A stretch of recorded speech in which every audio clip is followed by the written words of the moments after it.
Assalamualaikum warahmatullahi wabarakatuh.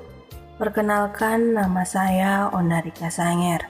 Saya berasal dari Desa Waplau, Kecamatan Waplau, Kabupaten Buru. Pada kesempatan kali ini, saya akan berbagi sedikit cerita mengenai Pulau Buru kepada Basudara. Pulau Buru adalah salah satu pulau besar dari sekian banyak pulau-pulau kecil yang berada di wilayah Provinsi Maluku. Pulau Buru dijadikan kawasan pembangunan tahanan politik Partai Komunis Indonesia atau yang disingkat dengan PKI. Saat zaman penduduk Jepang di Indonesia, wilayah Pulau Buru menjadi posisi penting dalam pertahanan dan keamanan. Karena Namlea, salah satu wilayah di Pulau Buru, menjadi pangkalan transit pesawat-pesawat Jepang yang terlibat perang dengan pasukan sekutu.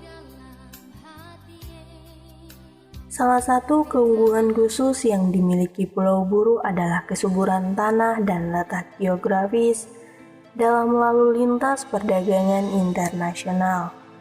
Hal ini dibuktikan dari dibangunnya Benteng Wirens oleh Ferenc Autendes Company atau dikenal dengan Serikat Hindia Timur pada tahun 1718 di Desa Kayeli, Kabupaten Buru.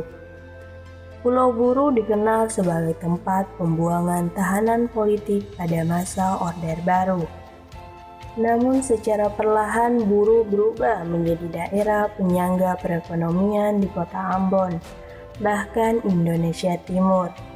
Ini tidak lepas dari potensi alam yang dimiliki oleh Pulau Buru, mulai dari pantainya yang indah, potensi tambang emas, penghasil minyak kayu putih, sampai pada potensi pertaniannya. Pulau Buru juga menyimpan potensi besar untuk pertanian Indonesia, khususnya di Kecamatan Wayapo. Besarnya produksi padi menjadikan Pulau Buru sebagai penopang bagi Provinsi Maluku.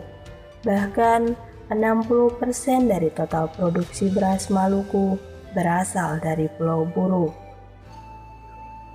Namun di balik besarnya potensi pertanian yang dimiliki oleh Pulau Buru, wilayah ini masih menyimpan berbagai permasalahan yang sedang dihadapi oleh para petani di sana. Petani di sana terkadang terkendala masalah hama dan penyakit tanaman yang menyerang lahan mereka. Berikutnya, semenjak emas ditemukan di Gunung Botak, Desa Dava, Kecamatan Wailata, pada tahun 2011, kebanyakan masyarakat menjadikan Gunung Botak sebagai tempat pencarian ekonomi mereka. Tetapi besarnya penghasilan yang didapat penambang emas di Gunung Botak diikuti pula dengan besarnya dampak yang terjadi.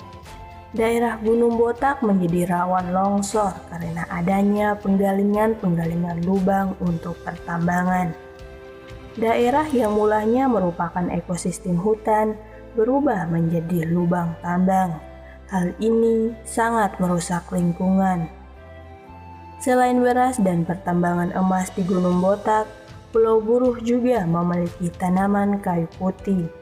Tanaman kayu putih merupakan salah satu tanaman endemik di Pulau Buru yang tumbuh liar dan dijumpai di mana-mana. Tanaman kayu putih dimanfaatkan oleh sebagian besar masyarakat Buru untuk diolah menjadi minyak kayu putih.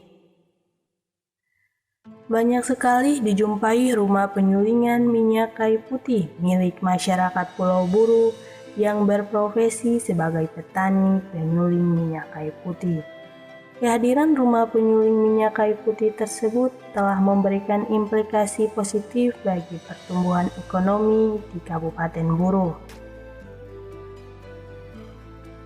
Namun, di balik kekayaan alam yang dimiliki Pulau Buru, para masyarakat Kecamatan Batabual kurang mendapat perhatian dari pemerintah daerah maupun Provinsi Maluku, baik dalam bidang ekonomi, pendidikan, kesehatan, bahkan infrastruktur.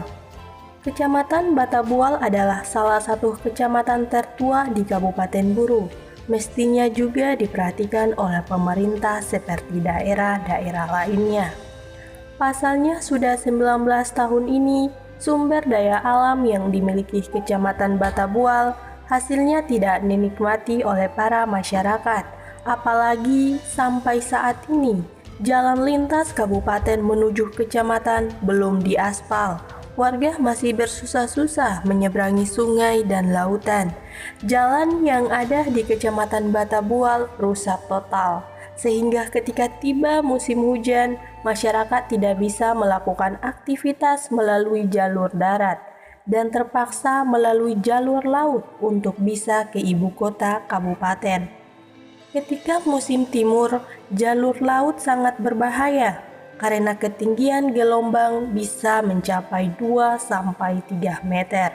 Parahnya, selalu ada korban setiap tahun, dan lagi-lagi pemerintah tidak peka akan kondisi tersebut. Dari cerita singkat Pulau Buruh tadi, maka disarankan untuk menghindari penambangan liar di Gunung Botak, pemerintah daerah Buruh dapat membuat suatu aturan khusus mengenai pertambangan, karena para penambang juga tidak memiliki kuasa atau izin untuk pertambangan, sehingga para penambang melakukan kegiatan yang tidak sesuai dengan aturan-aturan yang berlaku. Harapan ke depan, semoga potensi pertanian di Pulau Buruh bisa diangkat sehingga Pulau Buruh menjadi lumbung panggang nasional dapat diwujudkan. Dan juga pemerintah lebih memperhatikan jalan di Kecamatan Batabual, karena jalan di Kecamatan Batabual rusak total dan diharapkan ada perbaikan. Ketika jalan tersebut direalisasikan, maka akses dan pertumbuhan ekonomi di Batabual akan maju dan berkembang. Demikian cerita singkat pandangan saya terhadap ekonomi Pulau Buruh. Wassalamualaikum warahmatullahi wabarakatuh.